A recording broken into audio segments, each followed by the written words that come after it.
Hi, everyone, and welcome back to the Classic Quest podcast. Today, we're going to be doing a full album review for the Jedi Mind Tricks Violent by Design album. Yep. This is the show where we break down these albums track by track, giving thoughts and opinions on every single song. Mm-hmm. My name is Holden Stephan Roy. I am your lady friend, Bonnie. And the kinds of albums we talk about are albums such as the Jedi Mind Tricks Violent by Design project. Yeah. So we do absolutely like to start the show off contextualizing a little bit our familiarity with the artist as well as with like why we're doing the album and whatnot, just because as Pharaoh we know that most people who click on album reviews tend to be big fans of the project, so it's only fair for us to let you know where we are coming from ahead of time. So the main reason we are doing this album today is because the patron Ismail Gadamsi, who's up in the Twitch chat right now, happened to request this one using his patron powers to do so. Mm-hmm. So that is why we're doing it. And as far as our familiarity with Jedi Mind Tricks, I think your lady friend Bonnie can take this one away and start us off and let the people know your familiarity with them. And then I don't think we've ever done an album of theirs. We did. Did we? The Psychosocial Longest Name Ever album. Oh, right. The psychosocial, chemical, biological, yes, and electrical magnetic manipulation of human consciousness. Yeah. And you were not the biggest fan. Huh. You were like a lot of the same thing. Yeah, and so that makes a lot of sense to me because like that's like I didn't like I mean like I was I was kind of mentioning before like I if I were to listen to this a year ago, 2 years ago, like I would have given this a different grade, probably more like I did their previous album. But now I feel like I like understand like this particular like culture of music and like what this like music is supposed to be like used for, like and its purpose and like what it's showing off.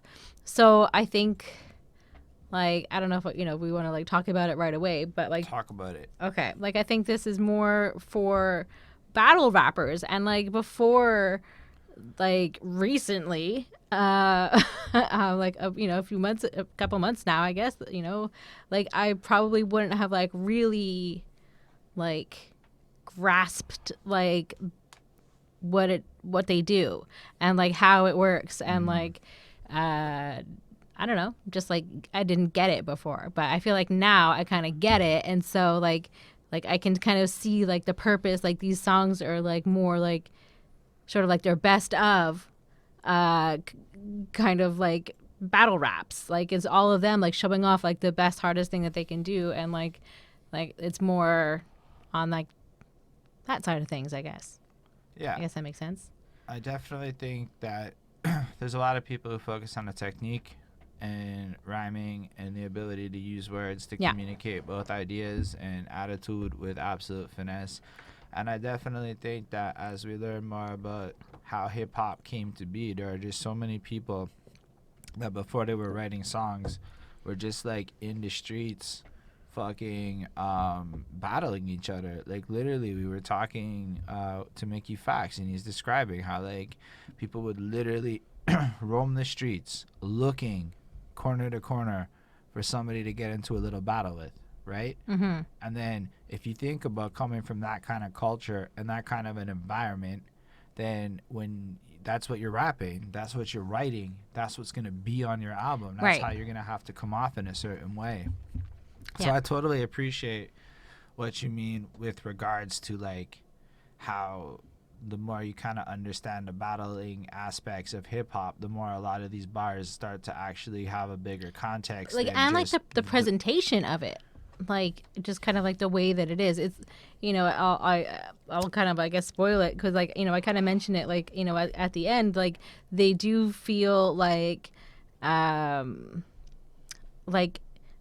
like they're the good, like the winners of the battle rap. They're like the good guys, but it's sort of like a one-sided battle rap where like they're all on like their own. They're all on like one side together, and like they're all coming at you like as like one force, and it's like cohesive and everything. Like that's kind of like why like it it does flow quite well and does kind of sound the same, and it is sort of monotonous in topic, but like overall it's good. Yeah, there's definitely a couple of topics that get explored, and we can get into it because like as we go through the tracks, I think I do get what you mean. For myself, I remember like being young, and I know I've probably said this before, but like Jedi Mind Tricks was like the shit when I was in CEGEP, which is like Quebec College, and like they were just it. Like everyone thought they were dope, and I didn't really understand it back then.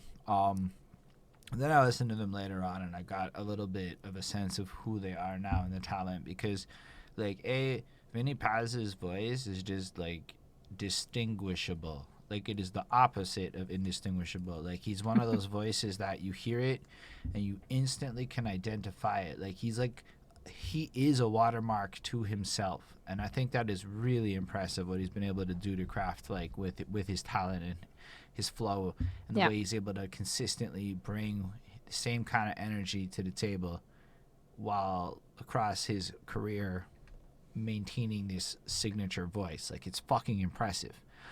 So I definitely know who Vinny Paz is, and Bonnie didn't do the other one, the last Jedi Mind Tricks. And like now that you mention it, I'm like remembering doing the album, and so I'm like, I'm sorry that I forgot, but like there was also The Bridge in the Abyss, which I did with Chris, and I will not forget the song. I think it's Making a Killin', where it was about fucking animals and just not killing animals, and I was like, that's a really insightful fucking song in my opinion. Thought it was really nice. So I was really impressed with the versatility and the skill displayed on that album. I really like Stoop. I don't know how to say it. His fucking production is very good. I don't know how else to put it. It's really well done, but it's like one of those guys where you can tell he found his own style that sounds enough like good music. And when I say good music, I mean like within the realms of like the genre he's in, considered to be good, but still kind of standing out, but still playing the game. Like it's really impressive what he brings to the table with production. Anyway, and I have I couldn't figure out what the difference was, but I was finding the release dates. I was finding two release dates: October 3rd, 2000, and May 25th, 2004. And so like maybe it was like the like deluxe version came out in 2004. Like is that what it was? Like I just wasn't sure like why like the mix up online, or why I was seeing like two different people dates. Suck at metadata. Yeah. But yeah, the one that we did, and yes, Ismail, for you, we did the extra 5 tracks, is definitely this deluxe one. I saw on Wikipedia the original one came with like 2 bonus tracks off the jump, and then tracks 23 through 25 are on some reissued disc that came later on in life. So like the Sean Price That's is not what on. was there. So the one we're doing is definitely the latest one in 2004, but I got the feeling this wasn't the original issue based off of what I saw online. I like the title, Violent by Design, and I like it more with context of like, the album, but I also like it with like the commentary it makes on certain environments, certain people, and then using an image that I now know is related to the Vietnam War and an excessive battle that went on, where basically the U.S. government was criticized for wasting human lives to take a strategic resource, to take a location that was not a strategic resource that they ended up giving up like immediately after type thing. So it was a big old blunder, and I think this picture is from that battle. So you see this like imagery from that, at least from the Vietnam War, right? And that would have been a very significant thing on people's minds growing up, especially at his age, if you really like look at it. And then it's called Violent by Design. And then you take a look at like the violence in America and all over, and you got to consider it like this is what the heroes are. This is what and I'm not trying to criticize or offer any level of disrespect to the army. I'm saying this is what I interpret from the combination of that title with that image, with the symbolism I believe they're trying to convey, which is you guys teach us to be violent. We are violent by design. So yeah, you deal with that violence, but where does it come from? Why are we violent? You know, like, so there is a heavy level of aggression, but it's also telling you there's so much more to it if you really think about it. And I like the fact that it's almost like they're responding in advance to criticisms by making sure that you know that they know some political shit off the jump, and that they are representing a message that is bigger than just, you know, we're just going to spit some hard bars. And that's all communicated before you even listen to the album in the first place. Yeah. Yeah, I definitely agree with you. I think, like, yeah, the cover is, like, you know, a photo of a black, like, soldier with a gun, and there's, like, a white guy behind him, and, like, it definitely made me think of the Vietnam War. And, like, I touch on it later on, but, like, they reference The Deer Hunter, which is a movie set in the Vietnam War. So I wasn't sure if this was, like, a still from that movie or if it was an actual photo that was taken. So it's a real soldier. You can Google him. I don't remember his name now, but we'll come across it maybe when we get to a track in Genius. I know what annotation to click on to tell you what that guy's name is. Okay, great. So yeah, anyway, so that's what it is. And, like, you know, for me, like, I was imagining that it was supposed to be, like, symbolic of, you know, black men being, like, made and forced to be violent by using, you know, by America using black men to fight wars with, like, these guns, and, you know, which is something that they would have, you know, otherwise probably not willingly have done, you know, because, you know, they're, you know, generally they were a peaceful people. So, you know, so I don't, like, I think it's just, like, you know, it just goes to show, like, their, like, insecurities and, like, fears because they put them on the black man. And so, yeah, that's just what I was thinking it was. All right, well, there's 25 tracks to get through. Yeah, some of them are real short skits, so I didn't want to say songs. There's a difference between songs and tracks. Not in the eyes of mechanicals, I think. I don't know. I don't know enough about that right now. Well, anyway, let's talk about the intro. Your lady friend Bonnie, why don't you start us off telling us what you think about this introduction? So this is like a clip taken from the Planet of the Apes movie from 1968, and it's just sort of like I won't read the whole thing or whatever, but just sort of like, you know, the idea is to just kind of like, you know, beware of the beast man, and, like, you know, don't let him, like, have anything. You know, he's dangerous, he'll kill, and he's just, you know, wild and unruly, and is, you know, basically feral, and you know, like, you're gonna have to, like, you know, keep pushing him back and, like, pushing him away, and, like, try to, like, force him back into, like, his, like, where you think he belongs. And just sort of, like, because he's just, like, a danger, and it ends with, you know, shun him, drive him back into his jungle lair, for he is the harbinger of death. So the bringer of death, essentially. So, you know, it's basically an insinuation for white people versus black people, and wanting them to, like, not let them, like, have a chance in the world, basically. So black people are basically constantly compared to the devil, and, like, described like these, like, you know, crazed menaces that, like, need to be, like, tamed and controlled and pushed back upon. And, you know, again, sort of just like, you know, when white people, you know, white people are scared of black people, and, you know, if they encounter them, it, you know, it puts, like, black people on the defense and puts them into, like, you know, an attacking sort of mode, because they're scared and nervous, and, you know, like, scared of being provoked, which, you know, often they are. So it's sort of like a cause and effect situation, I think, that's happening. And I think that that's kind of like how they feel. And I think that this kind of, like, summarizes that feeling. And, you know, I like the way that it kind of, like, mixes, like, the mixing is done, like, over it, and it sort of becomes, like, kind of like the background music to the movie almost. Like it sort of becomes like part of that. So I think that that's kind of cool. And I think it does overall a good job at what it's supposed to do. So I give it a 4.7. Yeah, I like this a lot too. I think it communicates a bunch, and Planet of the Apes is a fascinating movie to pick from right off the jump, because like you just picture the idea of what humanity really is and who is the man and the beast. And so if you think about the other subtext of that movie, at the end of the day, it turns out, the ape men aren't all that bad after all. They're like totally not the ones who fucked up the planet. It was the humans who did it, like they did it to themselves.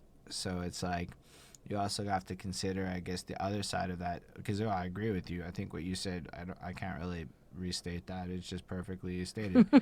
But the other side of it is also who is the one saying these things too, right? Yep. Like, I think it's deliberately focusing on this kind of framing, how people feel, and it's like, wow, what an excellent way to communicate it, because nobody says anything except for this movie quote from back in the day that just perfectly communicates the idea.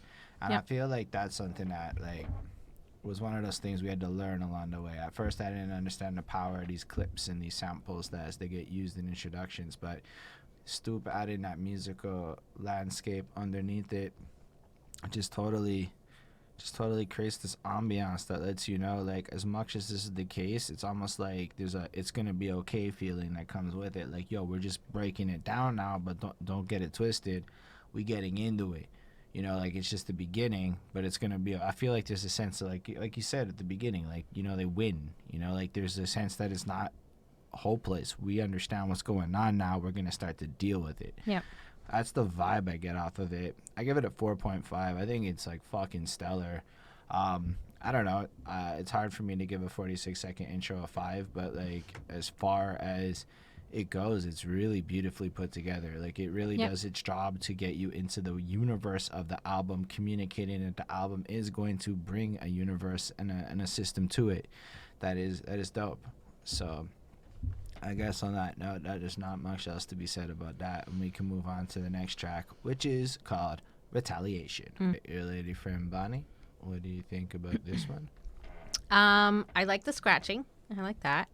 I find that it sounds like older than it is, like more like old school, like early 90s kind of like vibe. So like just sort of like they're soldiers, but also they're just artists. So like why are like the police trying to like attack them? I think it's sort of like a more like a commentary on that. And I'd also saying at the same time is like, they don't maybe like have a lot, but they do have some sick bars. So, it'll kind of like prepping you again for like, you're going to get like a whole bunch of sick bars. So listen up, and like, they don't want to be violent, but they're gonna fucking destroy you if they have to. And obviously, like, I assume in this case, like, I think they're more talking about obviously like a battle. I don't know if these guys are actually violent. They sound like nice guys. Yeah, maybe I was feeling generous and I was in like a great mood or whatever, but I enjoyed it. I give this a 4.7 on 5. I mean, it makes total sense that you'd enjoy it. You never give grades this high, so I'm a little bit surprised. Right? Like, but yo, I've opened my eyes to understanding more about like this kind of stuff. That's crazy. I mean, for me, I like the beat a lot. I think a lot of this album, Stoop carries the biggest wins with that production, because I had a lot of trouble the entire album, I'm being real with y'all, focusing on bars. Like, there was almost no listen through of any song where I was able to fully focus on a verse without having like my brain pulled towards that beat, and just the way it just rides. Now, don't get me wrong, this is no at all discredit to Jus Allah or Mr. Vinny Paz. They are excellent. As in, that flow technique is as good as the beats, as good as the production. Everything is seamless. Everything is really well done. But the production is fucking intoxicatingly great. Like, it's really good. Just these loops and these samples that get thrown together that are simple, but able to just suck you into it, and then you just feel yourself just kind of vibing, and you can listen to it over and over and over and over again, because it's like I was watching this video on how video game music is sometimes considered to be the greatest music to like study to, or to like do kind of productive work to, because it's designed to be perfect loops that are played on repeat, whereas other kinds of music are busier and are maybe not meant to be listened to over and over and over again. Whereas I feel like Stoop is really trying to make sure that you can just listen to his loops over and over again to sheer fucking perfection. Yeah. And I think that's a huge part of what makes these tracks super replayable and super easy to get into. Because if at any time you're like, I don't know if I want to listen to the verses, you can just kind of lay back on that beat and just get into that head vibe. Yo, I'm not going to lie. I was walking up the street and I started writing bars listening to this. I couldn't help it. It was some hard shit, and I had to pull out my phone and like start taking notes. That's the kind of like level of beat work that is going on here. And it was definitely the first like 2-3 songs that really fucking hit me. Like I was really trying to get into the album this morning, and it just fucking was beautiful. All that being said, when you do listen to the bars and you do fucking get into it, it's not disappointing. You get the intro shit, which to me is cool, really squad up type stuff. I don't know. Sonically, I'm not the hugest fan of the intros. Culturally, I understand the intro, so I can get over myself. It's cool.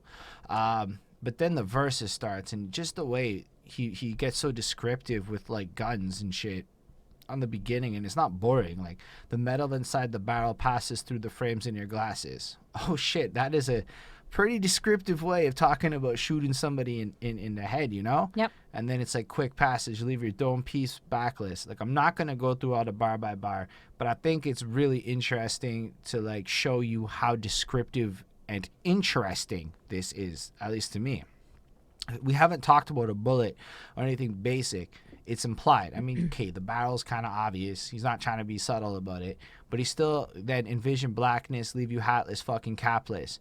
All of this is you losing your life and no longer having a head. You know? Yep. Like, that's really fun and well done. But meanwhile, the flow is completely on point. Everything is rhyming. Like, barrel passes in your glasses just rhyme up 100%. Okay, it is just vivid fucking imaginative storytelling, you know. And then it kind of feeds into this like idea, like, this is who we are. You can't, like, you can doubt us and all, but I'm able to write this. Okay, can you write this? And I feel like that's what it is. And then I like how he ends it, like, even your girl catch the capsule, I love pussy but never the it's attached to. Yep. And I'm like, you know what? All things considered, this just feels like a guy spitting his mission statement at the world a little bit more than it feels like somebody trying to impress you. He's just describing shit, and that was on his mind in this day, is the entire vibe I'm getting off that verse. Then the hook is fucking proper. I don't have a lot to comment on it. It just bounces. It's just a fucking good hook. It just kind of ties the song together. You know people's gonna be rapping it out, and it's pretty like just braggadocious in a good way. We is who he is. I think Vinny Paz brings a little bit more simplicity to his flow while being more complicated with it at the same time. He uses pauses more.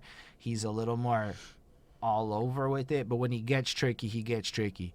But I also love how he rhymes, and I realized listening to Vinny Paz that he's one of those guys that like takes rhyming to levels that like the average person doesn't try to. Like, he can just make a lot of stuff flow together, and that's what makes this guy special.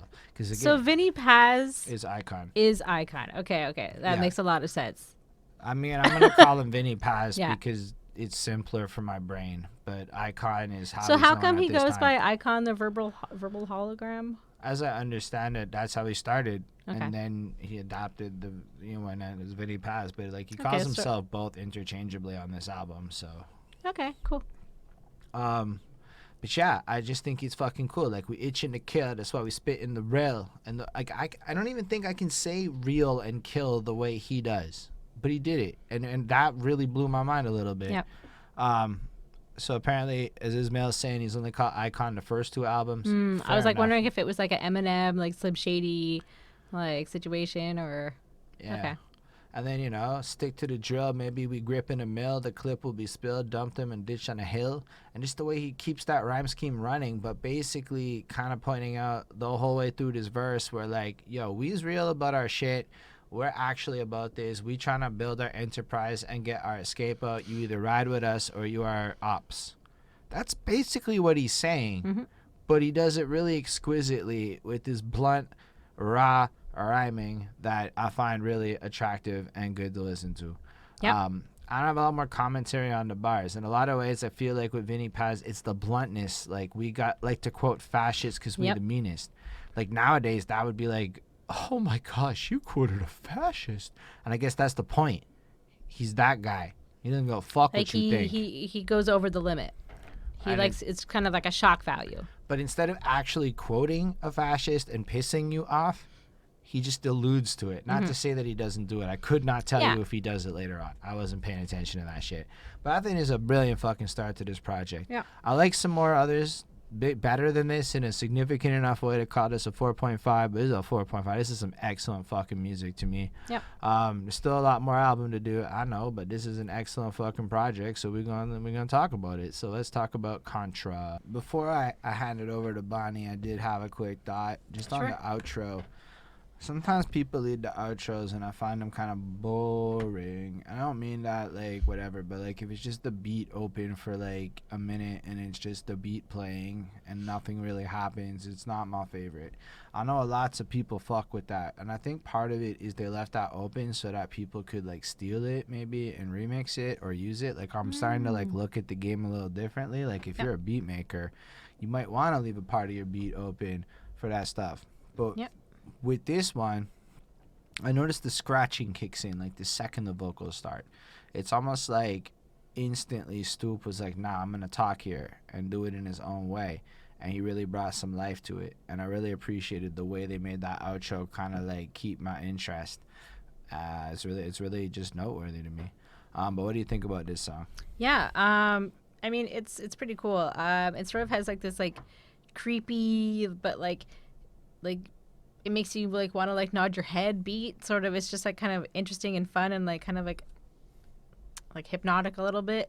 So we've got like, you know, Icon the verbal hologram is pretty hype. I really love his verse. He's just like fire when he spits. It's amazing. Killa Sha is sort of like I took away that he was sort of like the easy E to like NWA's like in terms of like the sound of like his voice. And like Jus Allah, it's, you know, nice as well. He gives us like, you know, kind of like badass type lyrics and like, you know, sort of just like how they're the best and they're gonna like destroy any like stupid ass bitch that comes at them that like tries to like play them basically. So yeah, I thought it was pretty nice. I gave this one a 4.5 on 5. Fair enough. So I don't know, the beat, I feel like it's a hit or miss beat for me. I liked how it kind of like, because it's not that long of a song. It's only 3 minutes 19. So I liked like it's not too long. Like, I about the length.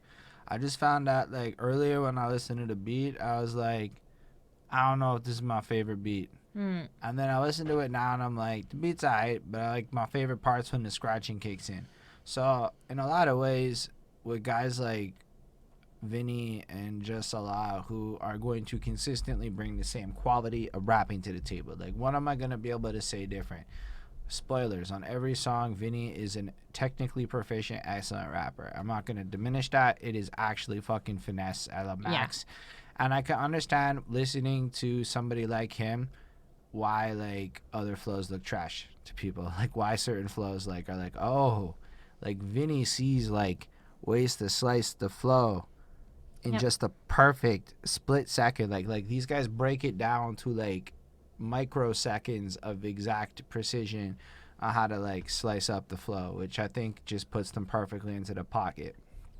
And I really like it across the whole army of the Pharaohs squad that like end up coming across this album. You see a lot of precision, and it's just dope, and you see it right here. But like on top of that, the lyrics are just interesting. Like, hold the device tight. When it's time for a mic fight, you're a pagan trying to battle someone who's Christ-like. You know, that's like That's an interesting line, right? Because at this, I believe Jus Allah is a 5%er. I say that because he has his line at the end where he's like, fucking with gods, Jedi mind tricks, y'all suckers, like, born without dicks. But, you know, fucking with gods in this context is clearly the idea of a guy being a black man, or I don't fully understand it, but I understand the terminology in a very, very top level kind of way, right? Mm-hmm. So if you come in that sense, someone who's Christ-like is like being a god. So you're just a pagan. You're not somebody. But a lot of that is self-awareness and like strength of oneself and understanding of who you are, right? So in a sense, like he's kind of commenting, your inability to understand who you are makes you unable to fucking come at me because you're not nice like that. Right. You know, the precise knight that smashed you with the white pipe. I don't know what the fucking white pipe is in this context, but the precise knight really made sense to me because on top of that, he's Christ-like, and, you know, knights in general, that's fair. As Ismail said, the previous song, Outside a Nation of Islam. Right. Reference. I think I remember that, yeah. But yo, the precise knight's a cool line too because knights were attached to divinities, right? Like you were often attached to a godlike figure. So if you're Christ-like and you're a knight, that's like actually really fucking smart bars. So you can break down the rest of the verse like this if you want. It's fucking cool. But I also like when he flips up his flow at the end when he's like, that's why the brain's raw. That's why your veins pour. And yo, the brain's raw and veins pour. I can't actually do it justice. I could probably spend 23 hours learning how to like fucking make those words rhyme like he does. I can't do it on the fly. But he makes it all just like raw, paw. And I'm like, I can't do it. I don't know how he fucking does it. But it actually is clear what he's fucking saying, but he's making these words rhyme. And he just runs that scheme down to the end and it's fucking fire. Yep. The chorus is aight. The chorus is good. I don't have like a huge lot to say about it. Just kind of feels like we're ready to battle. We underground. We ready to take over. Killa Sha was cool. I liked him because he stood out. And I think that they have a lot of features on this album. And this album is a great example of where a lot of features can be done to excellence because they all sound kind of different than Vinny and Jus Allah. They all come kind of like add flavor to the tracks. The last time I felt it was really done, like where it was almost like necessary, was that Crazy Bone Thug Mentality 1999. It was like 40 something tracks, and it was like all the ones that had features were like, yes, thank goodness. So given how many like different songs in a very similar vein there are, bringing the crew in, but very importantly, the talented and can hold their own on a track crew in, really does a lot to like enhance the whole thing. Because Killa Sha sounds nice, but they also just like it felt like everybody wrote a lot of bars, and I'm just saying it sounds like those were the best of his verse, and they put that shit in there, and it sounds great. And I enjoyed it. I don't have a lot to comment on it. He's cool. He just sounded good. It is what it is. It sounded the chorus kicks in just a lot, comes through, and I feel like him and Vinny Paz together create like this cool two sides to a coin kind of vibe. So you have Vinny, who's just like rough and tough and ready to fuck you up. Yeah. And then Jus Allah's gonna educate your ass while fucking you up. I feel like it's cool. Yeah. I don't have a lot more to comment on his verse. I think it's real dope.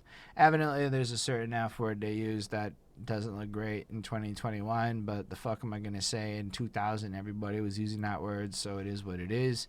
I'm not really going to judge the past like that. I'm no better in 2000, and I was 12. I was doing all sorts of vile shit with my mouth with words. But I really enjoy how, like, they just really kind of seem to be kind of spitting this, we're going to break down the reality as we understand it vibe to you. We're not here to impress you, and that is the most important thing. Like, it just has big dick energy the whole way through it.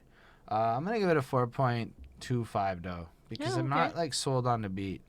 I'm sold on the raps. I'm not sold on this beat. There's so many other beats I love, okay? Y'all can let me have, like, one that I'm not sold on. Okay. Anyway, if y'all are ready, we can go and listen to the next track. And if you're watching this on YouTube later, we cut it because it's on YouTube later. Speech Cobras. Your lady friend Bonnie, what do you think about Speech Cobras? Well, sort of like the clip at the beginning is from like a weird sort of like. You don't even know if it's weird. You didn't even know what the movie was until it's just still before. Weird. It's been verified. It's still weird. So from some weird movie where like a kid goes, blind from looking at the sun too much, and then like, learns his lesson, and I don't know. It's sort of like weird and like feels like it's a little sci-fi, but I don't think it is, right? So, anyways, the beat is sort of like trippy feeling. It kind of has like a 1960s like Indian inspired, plus it also feels like I'm in like the galaxy, like floating around and doing whatever there. So it kind of like there's a lot going on in like the sound of it. So we've got Mr. Liff, and he's like smooth and he's good and I like him, and he's from company.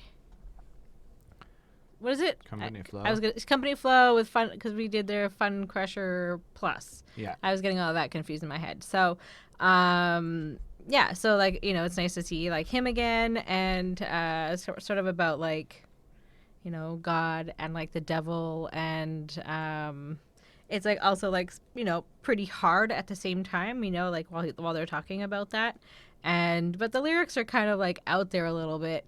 And they are a little bit weird, which is, I'm guessing like, on theme for the song, because it's supposed to be weird. That's why they have that weird sort of like, movie part featured. So this one just feels like they're just trying to really be like artsy artists. Like that's kind of what it feels like to me. So I give this one like a 4.2 on 5.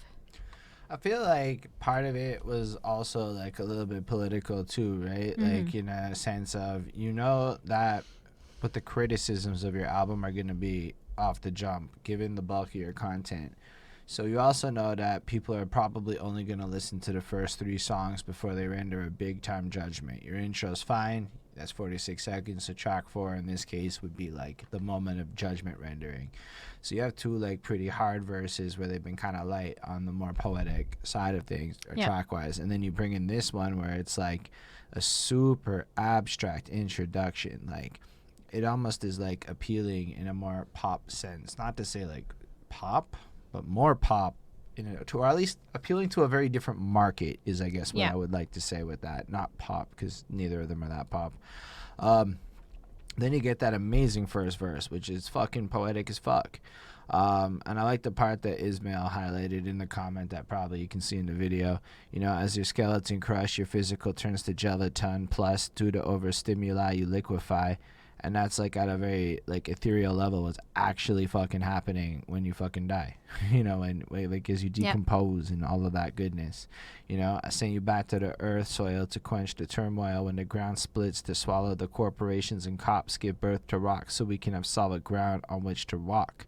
And I like how it almost extends that, like in the effort to destroy you as part of this bigger situation where we are trying to overpower this toxic system that is fucking shit up to almost return back to like a base that we can build upon. I really like it. It just feels bigger than individual people, and that's what I really like. Something you said at the beginning, there was a very big we element to what they're doing here, and I feel like it's huge in their music. I'm like, they're such a big force of people, and as I think a lot about music scenes and all of that, it's like, look at how many people are collaborating and working together to create this like awesome and this big force, Yep. So like it's really cool. It's really like dope to just kind of see this energy brought in, and I don't think either of the other 2 could have brought that verse. So they brought Mr. Liff in and had him start the track off to make sure it got that vibe, and then you get the devil lurks into my heart irks for the hell. So you can easily take that as in the satanic temptation side, but also with that corporations bit that we just got, the sense of it being white people and the toxic capitalist environments that exploit certain communities.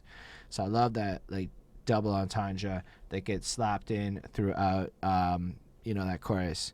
Just the last proper on this, I really enjoyed it.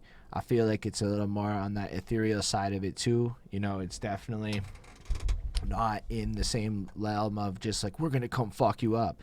So it's like but it still kind of got some intensity. Like, you know, my style orbits around 9 planets of forces, ominous metaphorics, and vision of devil corpses. So yeah, we're going to come at you, but we're actually talking about systemic issues.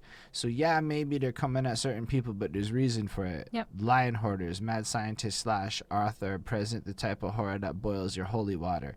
And even that, it's like your religion, your situation, your things that are toxic to our environment. And I really like that. Hard boys become toys inside the real saga, so why bother? My whole floor or alliance is harder. So it's like you can come through with your whole talk and your movements and your this and that, but like we're actually out here doing it is kind of the vibe. And I really enjoy that. Anyway, the rest of the verse kind of follows suit and again has that mission statement, proactive, build you up kind of feel to it. Then the third verse, I feel like, you know, Vinny does what he can. Open the gates of Midian for the fans like the flesh. So this one, I feel like he's like tapped back into what he was doing on the last project, where it was a little more out there like that. But then I like 3 cyborgs who bang like Ladesh. So it turns out a Ladesh is a person who fucking wants a whole bunch of attention and shit. So Bangladesh, country. Yep. And then bang like Ladesh. So, like, you make a lot of noise to get your attention. And they're cyborgs who have fucking bangers on there.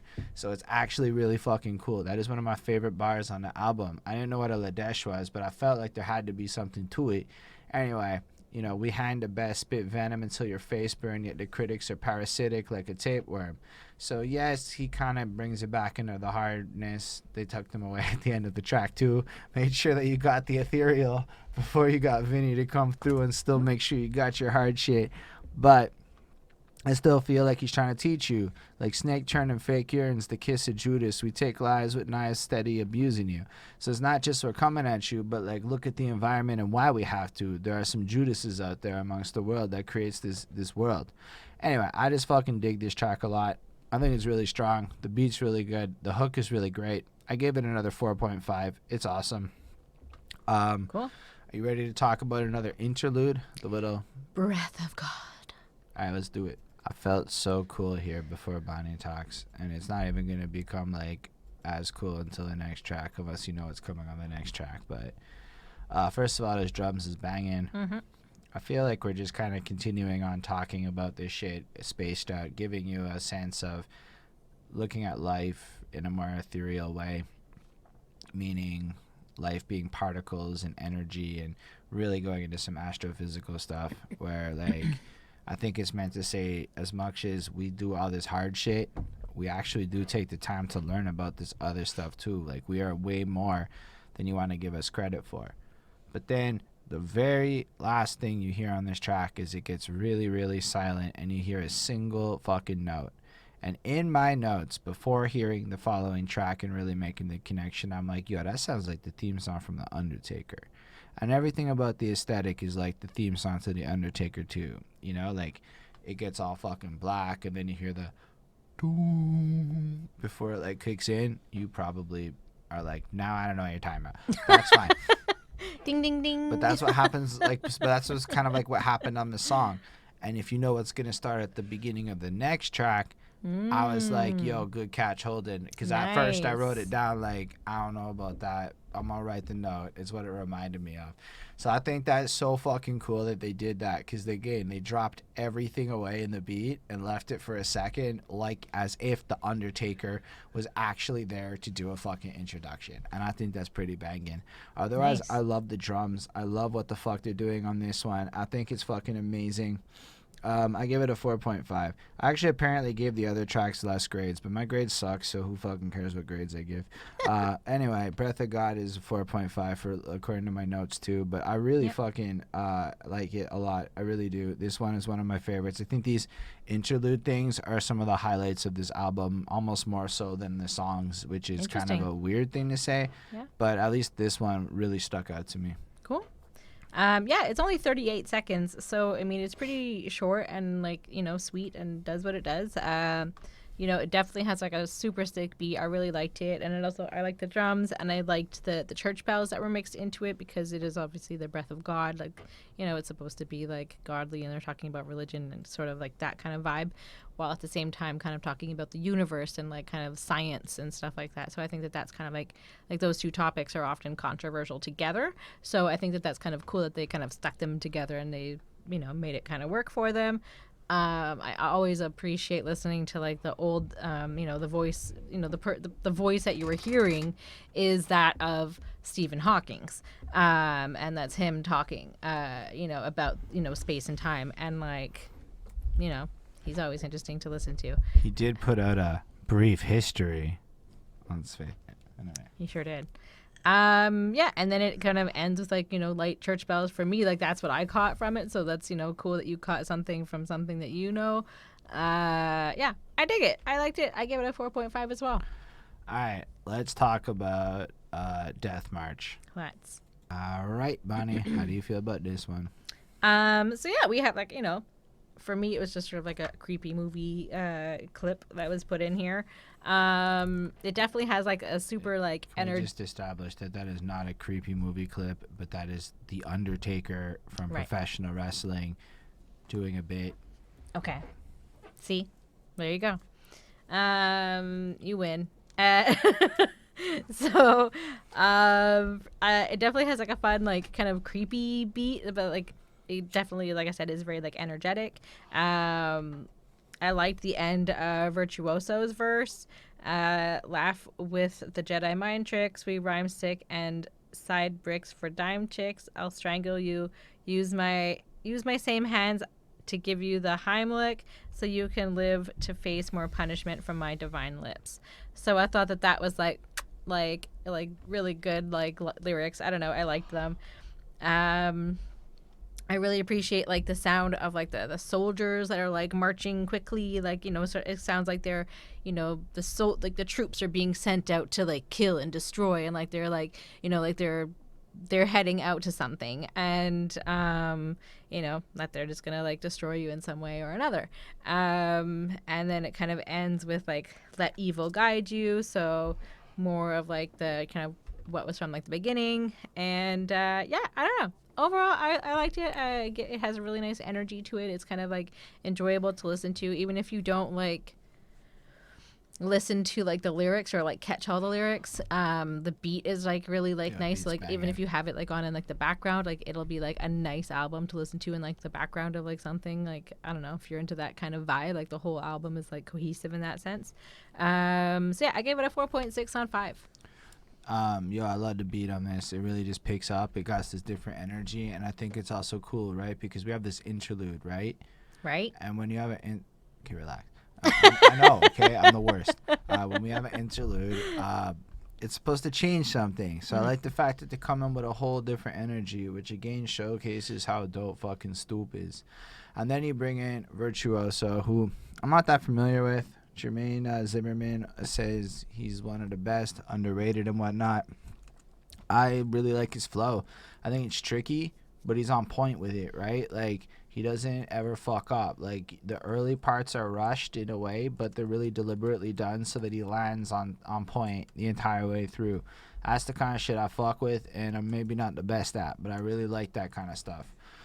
So I really appreciate his finesse with it. But what really caught my attention was when he said, telling 7L to scratch a plate. And I was like, wait a second. I know the name 7L. And I'd been staring at the name Esoteric for a fucking second. And I'm like, why the fuck do I know Esoteric? I feel like Esoteric and 7L is something I'm very familiar with. And then it clicked that these is the dudes in Scarface, however the fuck you say it. And I'm fucks with them heavy. I've been telling motherfuckers that Scarface is the shit for a couple of years now. And then I'm like, oh, I should probably fucking remember that it's Esoteric and 7L if that's the case. But yeah, that was fucking cool for me to like go through that little Googles and you know, figuring that shit out proper on the fly. But I'm not that familiar with Virtuoso, so I'm also curious now. And that's what I think is really cool about this album is at this point, every single feature we've heard is somebody you're kind of left with this desire to go investigate a little bit more on.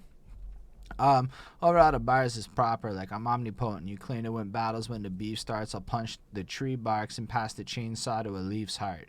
So it's like, fuck that. The chainsaw makes it easy. You know, I'm fucking savage with it. I'm gonna punch a tree, and my hand hurt thinking about that. Like, I'm not punching a fucking tree. Yeah, Give it's me not the damn nice. chainsaw. He'll fuck me up. That's all I'm trying to say.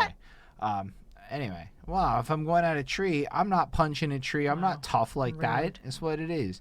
Anyway, that's the whole What point. did that tree ever do to you?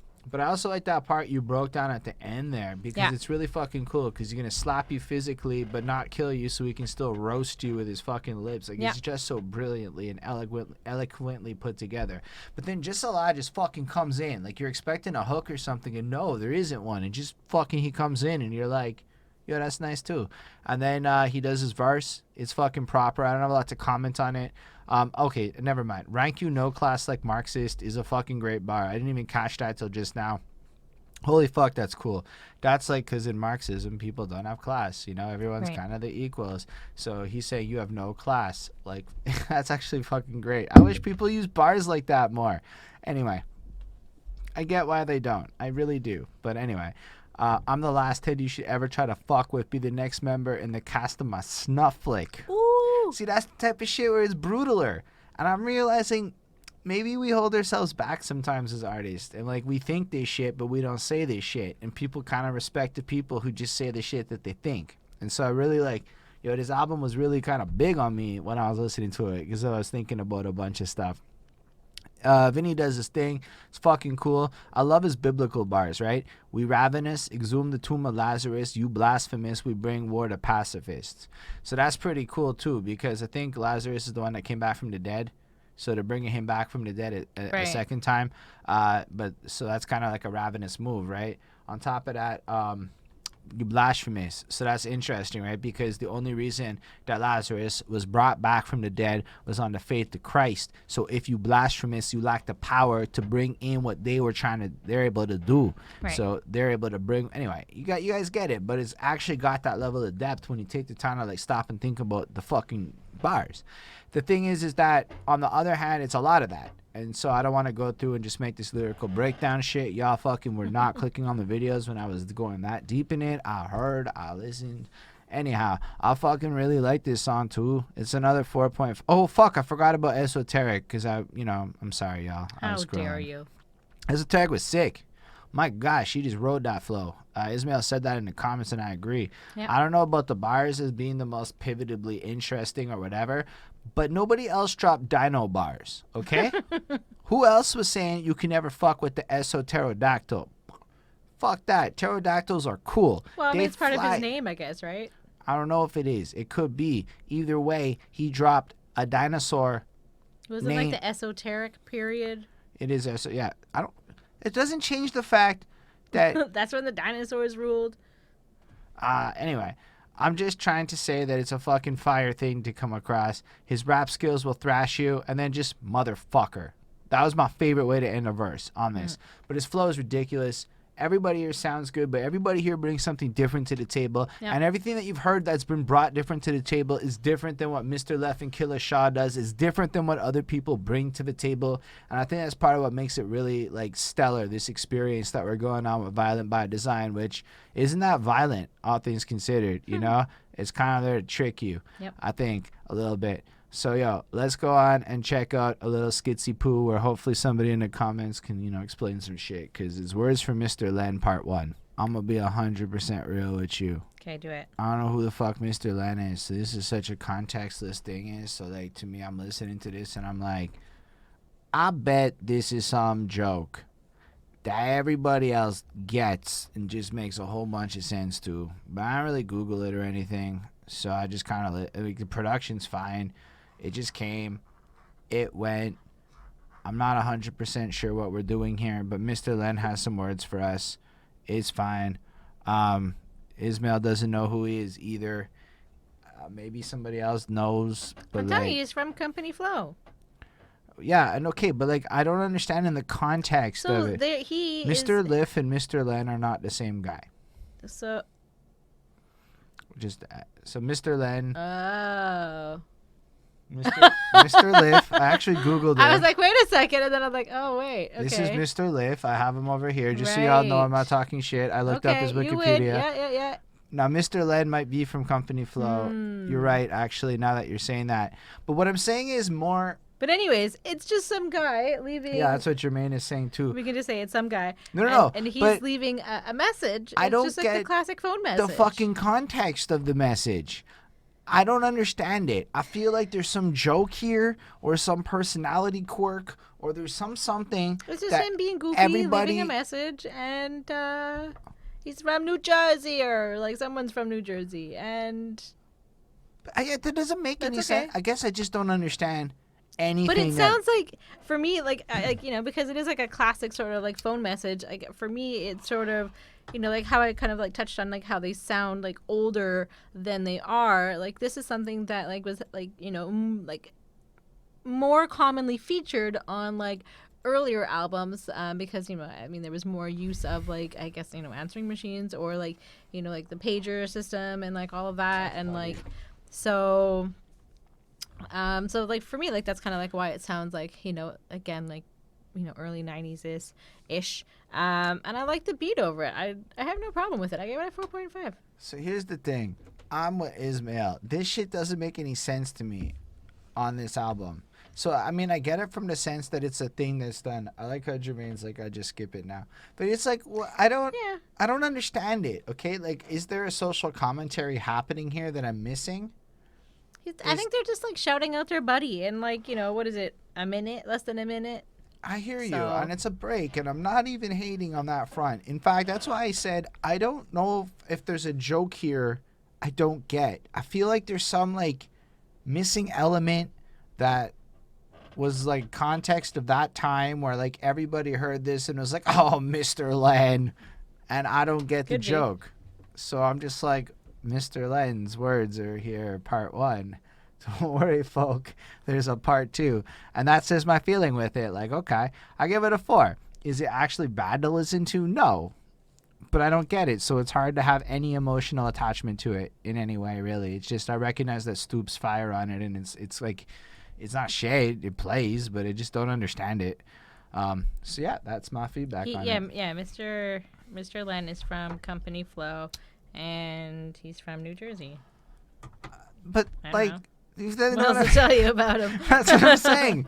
I mean, I appreciate those facts of his life. To all the ladies, if you climb the ladder for success, don't let the guys look under your dress. They'll think you're cute, they'll think you're fine, but 9 months later, that shit ain't mine. That's right. Okay, like, you know what I mean? Like, I do know what you mean. Anyway, what did you give it? 4.5. All right, you liked it a lot. It was good. All right, I'm not a hater. I'm not being a hater. I don't understand it. Let's talk about I against I. Oh. Bonnie, what are your thoughts on this? Yeah, I mean, another like super like nice, smooth, kind of like old school sounding beat. I really dig it. Like, I get the feeling, that like these guys like enjoy each other's company. They sound friendly, like especially with each other within their little crew. And like, they're like, I don't know, so good. And they're like out in space because they're like so high up. They're like at the top, and they just like, keep on going, like. I don't know. It's cool. It's really smooth. It's just like a really like nice track to listen to. Yeah, I give it a 4.4 on 5. I really like it. I mean, just look at the beginning. In my historical oracle, I blast metaphorical. I mean, that's that's like, as I'm using my voice to tell my history, I do this via metaphor. Yep. Editorial's educating in my territorial.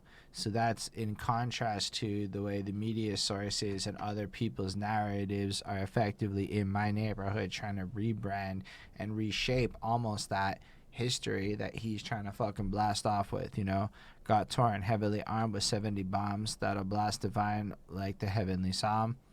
I'm going to assume that's some convoluted way of saying I'm in this Nation of Islam thinking, and I'm really like into myself in terms of a positive way. I'm not trying to be bad within my language. It's trash now, but y'all, I'm getting what I mean. And it just kind of goes from there. It's a beautifully and eloquently put together verse where I feel like there's this depth. Like when he goes, my style is art, recognize lyrical purity. I feel that, right? Like it isn't just hyperbolic. It just kind of has that sense to it that rolls through, and it's nice.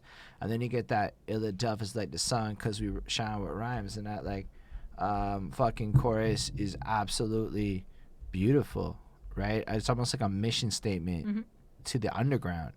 So we Philadelphia is what it is, but also like when you get the underground is like the moon. You only seen us at times. Like that's true, right? You don't get the moon is glimpse. always there, but we only see it at night. Yeah, and then at the times the light skies when the stars recline, So it's almost like you only get to see it in a glimpse when the people like the stars and shit kind of back away and let your focus kind of see it like that, And then that's kind of cool when they combine their names after. But I felt like that chorus just really, really sells the song. Like the verses are great, but this is possibly the best chorus on this album. And it's just beautifully put together. And I feel like they're all saying it at the same time, and it has like this great like effect to it. Jus Allah's verse is alright too. I don't know what else to say about it. It kind of like is in line with the other great shit we've been getting. It's more on that ethereal side of things. It's really dope. Like I really like how he's saying shit like raps will make you parallax. My domain is power to block synapses inside veins. War shots fired off by the army type warlocks. Because if he's blocking synapses inside your veins because of his fucking brains and shit, then effectively he's using the magic of like warlocks. Like I could continue to explain it all, but they just all make sense. They're great. But they also make sense in a way where you don't necessarily have to go so deep on the Googling this time around. You can just kind of think about it a little bit and it makes plans. But then you got that devil's plan is to have you drip in the Clorox. And then you think about Lysol and Clorox aren't that different. I see motherfuckers spraying Lysol cans as a joke. Just throwing it out there. I'm not trying to go conspiracy theorist. No, what are you talking about? Oh, because currently he's saying no, I think they're trying to whitewash it. I was trying to make a joke on the fact that currently there's a systemic like there's a conspiracy theory about like all of the COVID shit being kind of like a whole thing, right? And anyway, I was just running with it, like lines like that, so the devil's plan is to have you dripping Clorox. I just think that because is literally a paraphrase of Facebook posts I've seen in my real life. I understand what you're saying with it. But I just saw that line and I'm like, man, that just totally kind of means something different to me today in the context of what I've seen people say. I personally don't think it's a fucking hoax or anything. I definitely understand the power of cleaning products and the realness of a virus and all that stuff. But that one line just kind of popped off at me like, damn, I could swear I have people on Facebook that are literally saying exactly what that lyric could be conveyed in the framing of the current world that we live in. Whether or not you agree with that. Whatever. Sometimes some of my ideas suck. It is what it is. I like that one. Vinny Paz is also good, but I also feel like, again, he kind of goes hard with it. But what I really like is he's like, heads dread hallucinogens since Vietnam. I spit a psalm, create bombs like an Iraqi. But like that whole fucking Vietnam bit, I think it's like you almost get the sense that he sit there and talk to a lot of people who are now dealing with the consequences of the Vietnam War. And that may have been a huge inspiration for part of why he's so educated into these subjects, because he's seen the direct impact of like what this can all come to be. And so I really it could be like someone in his family could have been, gone through it, or, someone that he knows, or like, someone at like, wherever, his church, I don't know, wherever he is. But I don't know, just makes me think of that. Fair enough. Overall, I kind of like it a lot. We got a comment, like, thoughts on all the obscure titles of songs, and I don't know. I feel like they're obscure in a sense where, like, it kind of forces you to think about things a little bit more. Like, why is this called I Against I? And so maybe it's about how, like, you listen to them kind of talk about themselves a little bit more. It's a 5-on-5 to me as well, actually. I did give this a 5-on-5. I don't know if I said that. This song is, like, fucking flawless to me. Nice. But even part of it is the title. Like, it's like life is honestly ends up becoming a war against yourself. And in a sense, there's the idea of who you're supposed to be. In the underground, you tend to choose more to represent who I am versus the conformity of life type of shit. So I think the obscure song titles really build into forcing you to think more. And in a way, it kind of like attracts the people who want that kind of thing, and kind of makes people who don't like to think as much maybe want to go to it. Like, you have to be kind of curious to like kind of, you know, look at this list of titles and be like, the fuck does all this even mean, you know? But if you're willing to think about it, you get rewarded for it. It's almost like really subtle writing in a video game, like when you find an Easter egg that delights you or something. That would be my thoughts on obscure sound titles. Okay. 'Cause usually there's a reason. Yeah. Well, I mean, it is like, you know, on par with like the overall like theme I think that they're like trying to present. So yeah, that's all I gotta say about Eye Against Eye. You ready to move on to Exertions remix? Yeah. All right, your lady friend Bonnie, why don't you tell us how you feel about this track? So I really like Icon's verse on this one, and like, you know, he makes some of these like, you know, very political bars, and he makes them make sense, you know, while using like, you know, like all kinds of like random stuff that he's kind of pulling on. So I think that that's kind of like cool that you're kind of getting like sort of like a little bit of like history and like a, you know, like a lesson kind of like mixed in with like, well, not necessarily like a lesson, but like interesting bars, like, you know, not like necessarily the regular things that people always like rap about. So I think that they're cool. And he makes like mention of like the Zodiac killer and like some other like things that were, you know, I can't remember when the Zodiac killer was. I think it was in the 60s. Or maybe it was like around like the same time as the Vietnam War. Like, I'm not sure. But anyways, maybe it just rhymed. I don't know.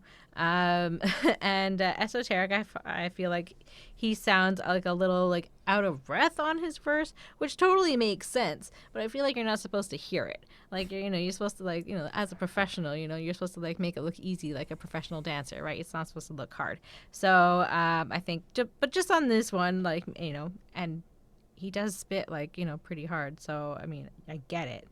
But anyways, yeah, and then Bahamadia, I wasn't really sure how to say her name, you know, has like, you know, decent lyrics, but for me, like, I like the smoothness of it, but like, I wasn't a fan of like the tone of it. But yeah, I'll check out other stuff for sure. So for me, I gave it a 4.2 on 5. For me, it had you know, kind of a little bit of ups and downs, but it's good overall. Fair enough. I feel like at this point you're getting into like the groove of the album. Like, I didn't hear the original one, so I don't know if it's better or worse than as a remix. But I definitely vibe to it. I mean, I don't have a lot of comments. This one has a lot of mix of an intensity from Vinny Paz. He has historical bars which are really fucking cool. You know, like it is good to have that sense of knowledge in it. But I feel like at this point I've also starting to say the same things, like who's guilty, like the Jews in the crucifixion of Jesus. I mean, we could go down that path again, but the truth is it's just another great series of bars referencing similar material but effectively showcasing a consistent mentality and like strength that I really enjoy listening to. So like, I don't think I'm conveying how good it is to listen to this in the way I'm describing it now, but it's only because I it's like, how many times can you say this is pretty great flow before it sounds kind of like I'm just saying the same thing. But I really enjoyed it. Virtuoso comes through, and it's the second time we're getting him on this project, and it's delightful. Honestly, that your mic's a child that's getting fucked by a wild P word. I don't even think I should say that word, to be honest with you. That was pretty fucking visceral. I was like, that's a hard bar, you know, with bars pressed like guy spit violence pectoral. And I'm like, haha, that's dope. I enjoyed it. I enjoyed the overall energy of it. I definitely like the beat. I like the overall vibe of it. Esoteric sounds cool. I don't have more to comment on it. I guess you're right. I didn't actually notice the out of breath thing, but I also sometimes feel like excessive breath use can be done to enhance a flow or something. And Bahamadia, I don't know. I really liked the effect. It felt like she was really like close to the mic and playing on the phonetics of her mouth sounds more than the other people, and it's a really cool effect. And I can see how it's a little maybe not what is accustomed to in the style of the vocal she's using. Yeah, it could be. But like, I also kind of like the fact that it exists. I feel like she just came and did what she does, and it just sounds really good. Yeah. And it just has a great vibe to it, and it's cool to see her there. overall, I would not say this is my favorite track. I definitely think it's all right. But after the last one, I'm like, okay, it's not as good as that one. Let's be real here. So I gave it a 4.5 on 5 because it's enjoyable. And I think, like, it is a collection of excellent MCs over a great beat, and everything sounds proper to me. I don't dislike Bahamadia, whatever, however you say it, on this. I think she sounds dope. So I can get how other people might not feel that, but I thought it was like this little spice of distinction at the end where I'm like, who is that?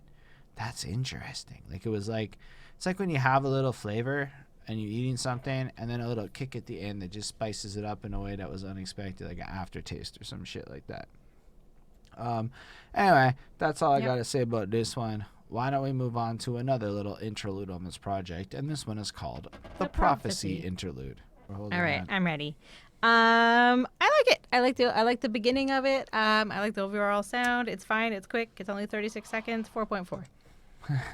I like the communicating thing, you know, because we've gotten a lot of now different little images of what's going on to make people feel like what is the things that drive the violent design, right? Mm-hmm. So it is mine. I remember the first where it was just meant to be, I stood with my brothers, watched Lucifer fall, but now my brothers are not brothers and have come here, but we are mortal, you know? So it's like you get the sense of how much of an impact war really has, but also this idea on generations too. So if you take that same level of thinking back into like the environment where all these kids are being raised and all these people are coming through, you can almost see how the environment in a way is creating violence via the design of it. And even though like everybody came here to PTSD and like all of that kind of stuff, like having to deal with like mental issues that probably were never looked into, you know, and having to deal with like those types of stressors as well. But it's also like, if you look in some communities, which are not mine, I know, but if you look in some of them, you absolutely have situations where by the time you're like 20, you've already watched people your age, your peers, your brothers fall. Yep. Right? And that probably has a fucking hugely psychological impact on a bunch of young folk. Absolutely. And then I think this is a really interesting message that's being communicated here over the course of this album that really adds power. So I think I give it a 4.5. I like them. I feel like these little skits do a lot to communicate the overarching theme of the album to everybody so that you fully understand what's being communicated via these tracks. Yep. So let's move on then to Heavenly Divine. Bonnie, you know the deal. You know the steelio. I sure do. So Icon, whatever, the hologram starts us off like fucking hard as usual. Like just so great. Yeah, so that's all. I mean, that's the synopsis of him. So great. So great. I like the chorus, but it does get like a little bit like too repetitive. I found like a little bit. You know, we've got Jus Allah on there, and he's nice as well. You know, the rest aren't as hard as Icon. I just want to mention that. I feel like has kind of been brought up, but and I really like the spitting back and forth on like the last verse. Like that's very fun. Did they sound like they were some good buddies? Yes, it does. There are, I really love like the teamwork and like, obviously the time that was spent putting, into like that verse, and basically like they're blessed and you're not, and like too bad for you, basically. And love this one. It's so cute. Like, yeah, great job. 4.5 on 5. Yeah, it's a pretty solid track. I like how they have Pope John Paul II doing the kind of, I think he does the outro too, but the intro and outro to kind of create that religious thing. And it almost feels like we're going to make fun of the church a little bit, and we're going to come through and use that as the main theme for this track. Yeah. And it worked really well because they do have a deep knowledge of it, so they're able to kind of do some interesting shit with it. I like the beginning, just another sacrificial lamb that died at the hands of a hologram. Sent him to the dungeon and bludgeoned his fucking clan. Holy lamb who spit the live shit, the doer, So right there you have a sacrificial lamb, which is kind of, these MCs that he's eating and shit. And this is kind of in the sense that lambs were killed for the sake of literally just that, you know, and sacrifice to the greater deity. But then when he's the holy lamb, which he's already done these comparisons for himself to that godlike figure within himself, so he's that one. So I like how after he is the one that's bludgeoning motherfuckers in the dungeon, but he takes the concept of a lamb and uses it twice, and it's not whack. He's not even trying to like fucking be extra complicated on some shit that, like, you know, other people would try. He's just being complicated on some concept shit. I really enjoyed it. I really like that a lot. It's just a hard fucking verse, you know. I also like that what at the end. I just got a fucking vibe to it. Chorus is banging. It hits really heavy. Jus Allah's verses are really strong too, in the same kind of wet vein. I don't have a lot more to comment on it. It's a really good one. I enjoy listening to it a lot. It just is smooth. They vibe off of each other in an excellent way, where they bring something different to the table each, but then putting them together with the way they bounced off of each other, it just sounded great. They just sound like, honestly, they literally can just finish each other's sentences, is the effect they gave. I don't know who wrote what part or how you actually write these verses like this. The logistics of it are not clear. But like you said, excellence is when you make it look easy. Mm-hmm. And they absolutely made this look easy. And I like how it's just at the end, they're like, staying underground. What motherfuckers? Like, yo, we don't even care. This is just who we are. We don't want that fame and shit. We just want to eat and make sure that we deal with our stuff and create the music we want to create. The outro's proper. The beat is really well done. I'm going to go ahead and give this one another 4.5 on 5. Nice. I really liked it a lot. And then the next one is called Sacrafice. That's right. All right, your lady friend Bonnie, how are you feeling at track 12 of this project? Well, the very first sample is like really like interesting. Like, you know, you see so many people like die already, so it's just like, you know, like that's sort of like the reality of you know, being a black, you know, man, black person, whatever. And like when I heard the ants like clip, I was like, hold up! I'm like, they used an ants clip, like, and it works, and I love it. And like, you know, I saw ants in theaters. I'm like, and at first I thought it was Rip Torn, and then I looked up who it was, and and of course, and I was like, it's Gene Hackman, obviously, but yeah, and I thought Vinny Paz or like Icon on this one, on Genius at least, it was called, you know, he goes by Vinny Paz. I don't know why, but yeah, he's smooth, he's good, great. You know, and the beat is on par with, like, you know, the rest of like the album basically. Like, I really like the mixing. This one was really good. This one is probably like my second favorite on the album. This one gets like an extra points for ants. Like, I obviously, like, I went and literally was like, I'm gonna boost it up one just because of the ants thing. Yeah, and so I give it a 4.7 out of 5. I like this one too. On top of just the idea of like all the death and how people are kind of conditioned into sacrificing themselves for the sake of their country or colony or whatever. It's just witness the art of combat. The center is where the bomb's at. It's illegal for the feeble to see beyond that. And that line kind of resonated with me because like so many people are like kind of living in these I don't want to call them bubbles per se, but like these life plans and these ways to go and how to approach situations. And I mean, I don't know, it's almost like there's this big agreed upon way to look at the world, and then it's almost like it's illegal to, you know, look beyond that. You know, you have to like play by the design by people, you know, what's out there that already exists. So it's almost like, in a sense, combative, like all of these sneaky tactics that get used to like force people into, you know, conformity or to believing in negative things. I don't know. I really liked it a lot. I like the whole verse. I like the fact that you're still kind of left on this sense of being able to still think about things and feel a sense of inspiration from the lyrics, because, you know, we are kind of deep into the album, right? And it's still bringing new ideas to the table, even though stylistically it's been very consistent. So the style doesn't change a lot, but the actual content of the bars does vary enough to both be relevant for this project while still giving you more shit to eat. like, with the violence of hamburger, hail to kill. So then you are going to go look that up and learn about these things that happened in Vietnam that created this kind of a reaction and this, that, the next thing, which you might not have gotten before. So it adds this layer of context to it. Jus Allah's verse is also really good. I don't really have a lot to comment about it either. I think it's pretty solid.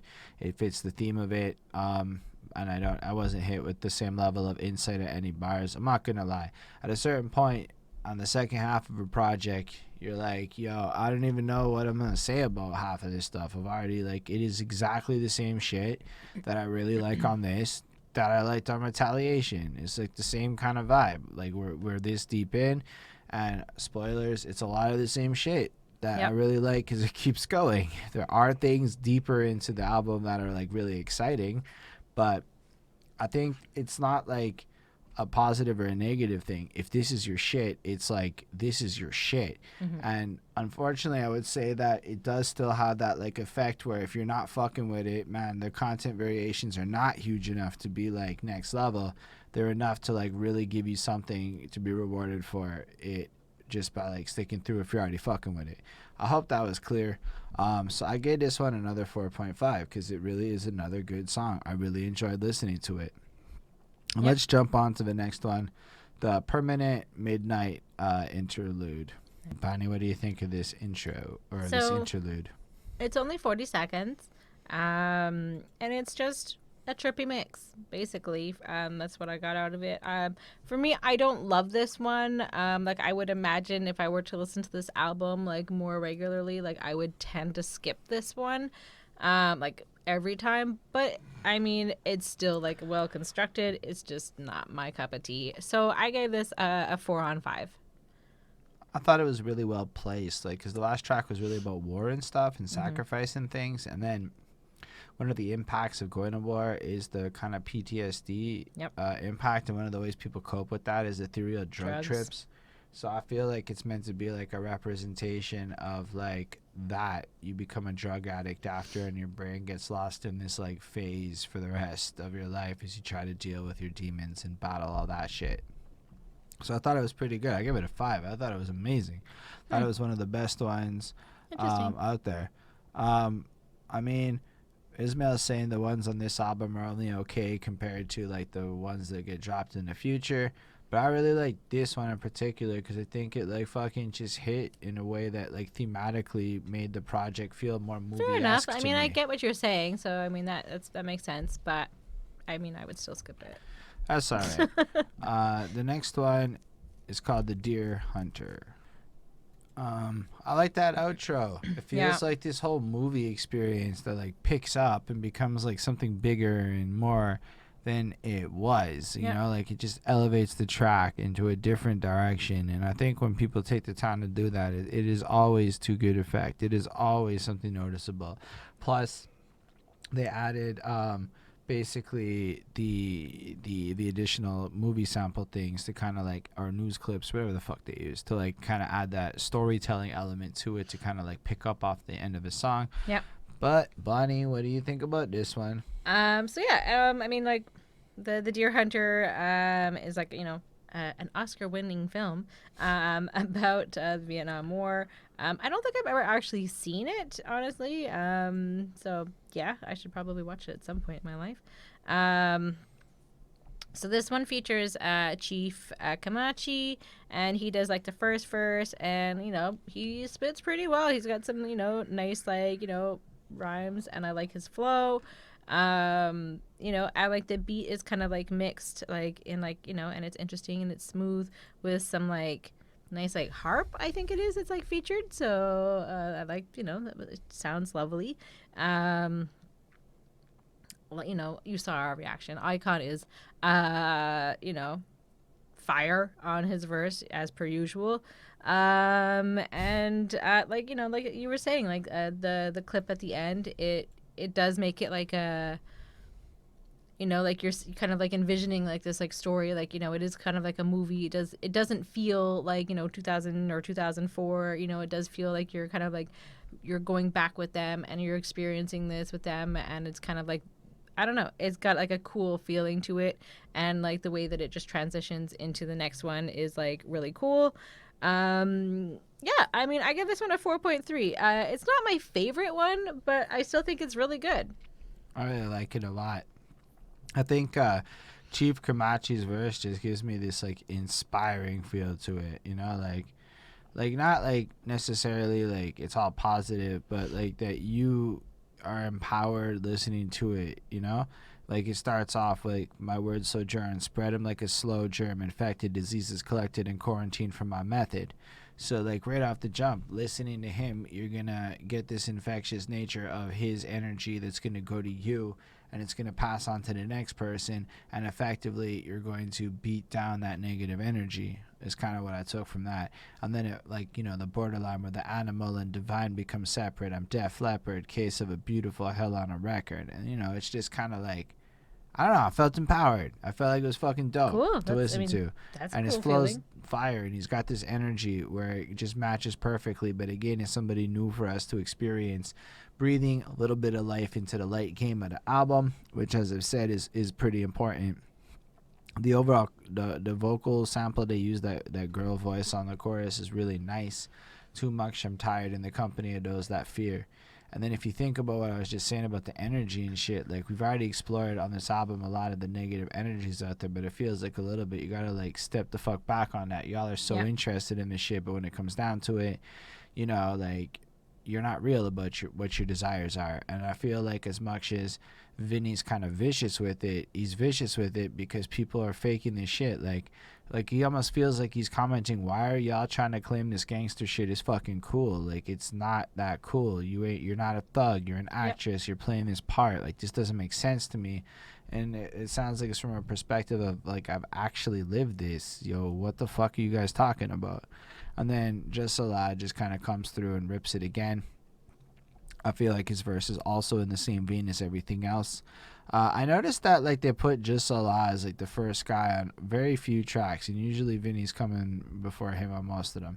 I don't know if that's just in my head. I wasn't paying hard attention, but I feel like in a lot of ways, or maybe he's back and forth more. That's not really that important. Anyway, I just feel like that line, none are prepared when the Holocaust begins, also is kind of powerful because you can tell that these guys are extremely knowledgeable and have taken a whole bunch of time to like learn a bunch of things about how the world is working, about how the systems intertwine, about why things are the way they are. So then as they escalate into new situations, people aren't prepared for them and they can't handle them. And so I feel like that's being kind of questioned a bit with a line like that. And so again, there's depth all over this track. I liked it more than some of the other ones, so I give it a 4.75. I really think it's a great song. I don't know what Bonnie's talking about with her low ass grades. Sorry. That's okay. Let's talk about or listen to Blood Rain. All right. So Bonnie, what do you think about this track? This one's cool. It has like a kind of like smooth, like interesting like mix to it, and like a beat, and like there's like kind of like more like guitar-y, and just kind of like, you know, kind of feels more like summery, or kind of like, I don't know, there's some sort of like vibe to it like that. And I like that there's like harmonica stuck in there as well, like a little bit. So, you know, that's not a common instrument that's used. So, you know, hot rhymes by everyone. Everybody actually does like a really good job on this one. Not that it's like a surprise, but like, you know, they all do, you know, great. And like, you know, basically talking, you know, the same sort of thing. They've got like fire technique. They are, you know, killing it. You know, they're fire MCs. They do it everywhere, blah, blah, blah, that kind of stuff. You know, they're the best and can't be stopped. And I like it. I like the flow. So I gave it a 4.4 on 5. So here's the thing. I feel like there's no good reason for it, but I had so much trouble getting into this track. And I think it's because I didn't feel the features as much. Not that they were better or worse, but I felt like it just sounded like a lot of different.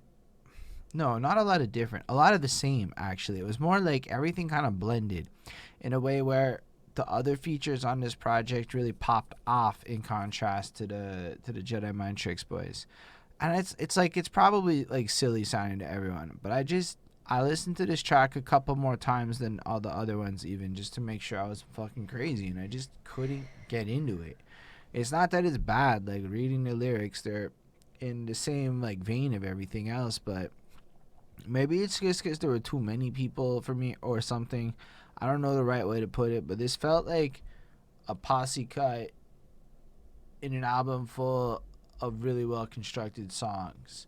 But it gave me posse cut vibes, whereas the other ones gave me more the vibes of these are like equally skilled MCs dropping. And I don't want to sound disrespectful to Louis Logic or Barakus or these guys, but like I just didn't feel the verses as much. I felt like they weren't as enjoyable to listen to. I felt like it wasn't like the greatest shit. Like the verses were good in terms of listening to them, but I didn't connect to them. I didn't get that feelings that I was getting from it. But I even got that from Jus Allah, like that Megatron is fucking monstrous hopping out the Lake Loch Ness, every motherfucker, and you know that gave me that vibe. Yeah. And Vinny Paz gave me that vibe, but I didn't feel the vibe on the other guys. I don't know how else to describe it really. I enjoyed the song. It's in the same vein and feel and look as everything else we've gotten, but I don't know, between that, I don't know, the beat didn't rope me in. It wasn't exactly, this was the other beat, I guess, on this project that I had trouble with. There were like two of them. It is what it is. I like the rest of the beats, so I'm allowed to not like a couple. I gave it a 4.15. It's a good song, and I know that none of my reasons for like not fucking with it have anything to do with anything other than just I don't feel it. It is what it is. Yo, shout out Vincent Price for being here too. I respect all of y'all. That was apparently our 100th comment on Restream for this stream. That's dope. Anyway, I don't have a lot more to say on this one. It's cool. I'd rather move on to Words from Mr. Len Part 2, which... Would you? I understand the skit, though. I'm left with, like... Hold up. Hold up. Well, I have to cut that part, so... I don't really understand this skit, though. What the fuck just happened here? It's another... like voicemail message. Did everybody know Mr. Len's personality like so well back then that like everyone just got this? These guys did. I mean, I guess that, or was it just kind of like nobody heard from Mr. Len ever, so here he is, and it's this. Like, I don't know what the joke is, and I'm hoping that as I say this though, in the future, I'm gonna wake up in the morning and be like, Mr. Len, this, that, the next thing, and I get this full fucking thing. No, I mean, this one was kind of, but that's what you're saying, funny, kind of. Like, I still feel like there's a joke I'm missing. Like, is he making fun of people? I don't think so. I think he's just being goofy. Like, I think he called them up and drunk dialed them and he was, like, fucking trashed? Like, yeah, maybe. Maybe this is, like, the typical, maybe these guys are just used to getting, like, these kinds of messages. And, you're like, these are, like, you know, like, the, like, inspirational thoughts of Mr. Len for tonight while drunk or whatever. You know, like, who knows? But... Well, I hope somebody knows. There's a big, such a big deal about it. It's not a big deal. This is what happened when I listened to it. I thought these things. It wasn't like you know, like I'm criticizing it. I don't get it. I'm willing to fully accept that. I mean, this one is more understandable than the last one. The last one was very like, I don't know what happened here at all. This one sounds like a drunk call. And they're like, yo, we're using this. We told you if you do this one more time, we're putting this on the album. And he didn't listen, and now we're here. That's more the vibe I got off of this one. So I accept it still. Whatever. It's a fucking little skit that I would probably skip a bunch. It's a 4 on 5. It is what it is. Yeah, I mean, that's what it is. It's, you know, him, and he's kind of, like, spitting a little bit on it. And then, you know, he talks about, like, wrestling. And then he does the, can you smell what the Len is cooking? Which was, you know... The Rock's kind of slogan in wrestling. So it's just he's being goofy and of the times. So it's fine. I gave it a 4.2 on 5. All right. Let's move on to the next song on this album, which would be Genghis Khan. There you go. Bonnie, what do you think? Well, I don't know. This one just sounds more like another like attack one. You know, these guys are like coming in hard. They're going to like kill it and like destroy it on the mic. Like the beat is like more intense. Yeah, I don't know. For whatever reason, I gave it a 4.35. I do feel like I'm like, what? I'm looking at it. I'm like, why is it so low? I'm like, it should at least be like a 4.5. Yeah, it should. But That's anyways, my thoughts. You know, that's how it is. And yeah, so apparently this one was not my favorite on the album. So, which is true because we have not yet come to my favorite one on the album. Oh. But 4.35. There we go. This is a contender for my favorite on the album. I really like it. I really, really enjoy it. Yo, one of the things I forgot to say is in the intro to one of the other ones, it's like he starts doing the shout outs at the beginning. He's like, yeah, and all that good shit. Like, he just like, fuck it. I said enough names. All that good shit. Y'all know what I do. I do it all the time. This time I don't feel like doing it. And that is absolutely a highlight of the entire album for me, was that intro. It's I fucking Sacrafice or Heavenly Divine or one of them. That's my favorite part of the album, is him like saying fuck it, I've done enough in the beginning part. But in general, I really like this track. Even like shit from like, I dashed from my ship in the Roswell crash. It's a fucking cool fucking line, you know, like just letting you know my brain's out there. But also following up how he's feeding off weed and cash. Like it's almost like, yo, I get high, I use my brain, I think some shit, and then I can monopolize this knowledge set in order to achieve greatness in my life. Overall, it hits hard. I don't want to waste your time. I know this one is dragging on to be a little lengthier, at least in the live experience. And it was pretty cool. I just really like the verse. The chorus is proper. It again has that catchiness to it. You just fucking get stuck in your head. It just is great. And they all kind of saying it at the same time, and that compounds into it. There's just something to Vinny Paz being like, I'm a savage. I write rhymes in pitch blackness, where you can almost picture him in the dark still writing these lines, and then you look at that notebook and you can understand why the scratches happen and shit out. Yep. But it's just hard. Any motherfucker that front is left backless. All y'all motherfuckers just burn into ashes. You know, like it's just fucking hard trying to step into the zone where Vinny Paz is Black Sabbath. So I feel like it really has this level of aggression to it, but it also has that metal-esque tone to it, and it's also just kind of him like, yo, I'm fucking harder with it than y'all.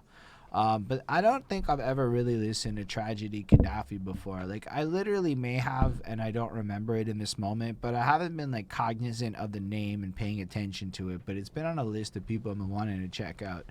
And this song also really reinforced my dislike of Blood Rain, because I fucking love Tragedy Khadafi on this one. He just sounds amazing next to the other dude. He just sounds fucking great.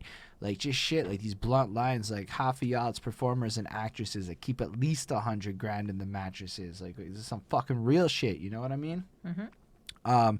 Yeah, I saw there was an album with Vinny Paz that on the Spotify. Oh, did Mona show up for the review? She sure did. So everyone say hi to Ramona.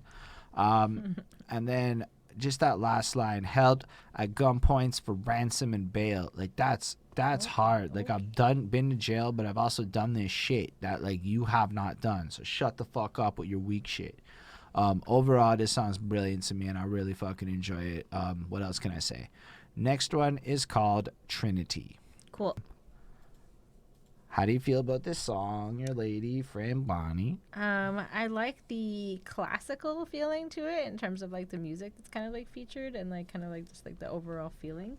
And this one again, same sort of vibe, like, you know, they're gonna destroy you, but also bringing up, you know, issues that that they see as well, you know, things that, you know, that are happening. And I kind of mentioned Solomon, and like I know that like it says on like Genius, you know, Solomon from like the Bible, but it makes me think of like maybe he's battling Iron Solomon. So like I was just wondering, now that I know who that is, you know, like maybe like there's like a connection there, and considering like what type of like songs these are, like I'm thinking maybe that could be like a possibility. So yeah, I thought it was good. So I gave it another 4.3 on 5. I like it too. Like, it's got a bunch of great bars in it. That's the truth of this one. Yep. It is just, but what I really like is how they go with this Trinity angle, and I feel like they really are in the bringing different angles to it with each of their verses. Like, I don't know how else to better describe it. It's not my best moment on this review. It is what it is. That's okay. But it'll take the likes of the Jedi Minds to construct new longitude lines is a fucking huge idea to me right there, right? Because it kind of elevates the idea of what these Jedi mind tricks are. It's about thinking bigger in that like 5D chess game type shit that people talk about, you know? Mm-hmm. But it's the only way to think outside the box. And when you think about longitudinal lines being the way that maps are defined, it's almost like saying to redefine the systems, you know? It's just really big. And in order to get around now, you're asking too much. When mine's put together, I'm like an alternative source of energy, like electricity generators. even back then, being pro on alternate forms of energy, showing some eco-friendliness. Anyhow, it's a great verse, actually. I really liked it a lot. I really liked the Louis Logic verse. This one I thought was really dope. I thought, because I know what I said the last time he was here, but this time I thought he was really dope and he fit fucking perfectly. You know, applied chiropractically so rappers cannot come back to me is a fucking good fucking line. You know, like, yo, I fix their shit so they don't have to come back. But it's also about backs. I just liked it a lot. So it's that kind of shit. Or I'm what the NYPD is to entrapment. That's a cool line too, because it kind of reminds you that entrapment's a real thing and you have to be fucking careful when you're out there dealing with people. The hook's also dope. It's another hook where a bunch of dudes is on the stage. You can picture them with the mics and everybody at the same time. The whole crowd's bumping it too because it's a fucking earworm. And then, yeah, I really, really also like that last verse from Vinny. He just crushes it. It's the same kind of stuff, but let's be real. Y'all get tossed. I'm the boss like Holden Caulfield, which is such an interesting lyric because, in a sense, Holden Caulfield's character type is the kind of character type to grow up and become corporate tycoon to battle the insecurities of his youth. So it is actually an insightful lyric if you take it from, like, that level of depth. Raw deal, rappers deciphered that schism followed Solomon and provided him at your baptism. I don't know, maybe it is. Who knows? Could be like, yo, I smoked Iron Solomon one time. That is what it is. I don't know if that's true at all. But, that's just kind of what I saw there. I enjoyed it. I think it's another good track. I think at this point we're super deep into the album. We're not getting a lot of new per se. We're just getting a lot of dope per se. The beat's fucking nuts. Like, it's all the same shit that I've been saying. 4.5. Let's move on to The Executioner's Dream. Bonnie, what do you think about this absolute banger of a tune? So basically, you know, similar vibes. Again, you know, fuck the people that can't keep up with them and like their rhymes, and like props to the people that support them, basically, is kind of like what I took away from it. I liked J-Treds. I thought he did a good job. I don't know. At this point, I feel like it was sort of like, not that it was bad, but I feel like it was like I was just kind of like riding the wave. So I gave it a 4.35. Yeah, I feel you on that, but like J-Treds sounded dope, and I'm kind of glad I checked the YouTube comments because Jermaine pointed out he was some great verses on Fun Crusher Plus, and I'm like, yo, I knew the name and I couldn't place it, but that's actually fire. And like, just on that point, like, fuck all the players who can't hang, get a jock strap. Yeah. Like, that's a fucking cool bar. It's like, yo, instead of fucking worrying about your safety or the this or the that, like, step up and get in the game proper. Because we drop bombs. Better be scared. Because it's either hop on or be prepared for us to lock horns. We engage. When the pen sprays, we wage war. So it's like, yo, if you want to hang with us, step the fuck up. Otherwise, we go in and, you know, we bring this game. And it's just fucking beautiful. I like the way that the whole verse flows out. Even down to, like, we'll bring it minus the Moe, Rollies, and Avericks. We just spit shit too amazing. Just shit. And I'm like, that's amazing. Like, you know, like, we're just all about this thing. So we're everything they are minus that shit that is kind of bullshit to us. And I really appreciate it. Like, it's a way of, again, not attacking people, but attacking particular elements of materialism or things that you don't respect, which I can get behind without it coming into the same level of haterism that, you know, other indie guys might come off as. Vinny Paz's verse, I know we're going backwards, it is what it is. His verse is got one of the most spectacular flows I think he delivers on the entire album.